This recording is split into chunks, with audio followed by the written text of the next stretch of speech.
Leonard Bernstein and West Side Story, one of the most famous musicals of the 20th century, a modern retelling of Shakespeare's famous Romeo and Juliet. Hopefully, you have seen West Side Story. If not, it is definitely worth a Netflix checkout or Redbox. It's a great film that they made of the musical. And instead of it being the Montagues and the Capulets like Shakespeare, it's Puerto Ricans versus Americans. And there's two rival gangs, the Jets and the Sharks, and they have a knife fight with switchblades in the middle of the street. One of the Puerto Rican women sings a very famous song, I want to be an American. Anyway, Leonard Bernstein's an incredibly famous conductor.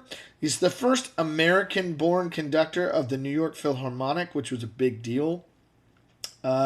He's a famous composer. He's written beyond West Side Story, two symphonies, a major mass, a huge mass, lots and lots and lots of music. He's a huge proponent of modern American music and just contemporary music in general.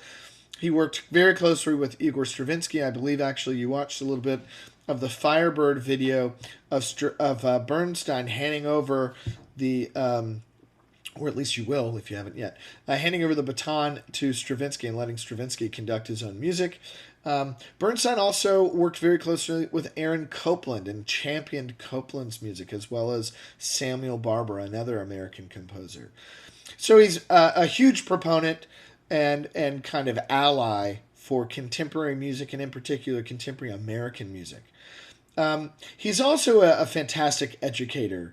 His job was to make orchestral music accessible for kids, and had an entire TV program every week on Saturdays where he introduced new music to basically, kids. It was right after Saturday morning cartoons.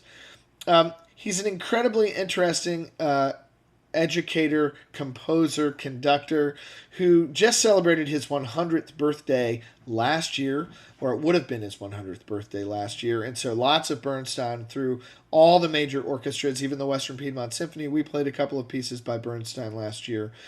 And in the upcoming future, there's at least one, if not two, major films about Bernstein that are getting ready to begin filming. One that I think has Bradley Cooper starring as Leonard Bernstein.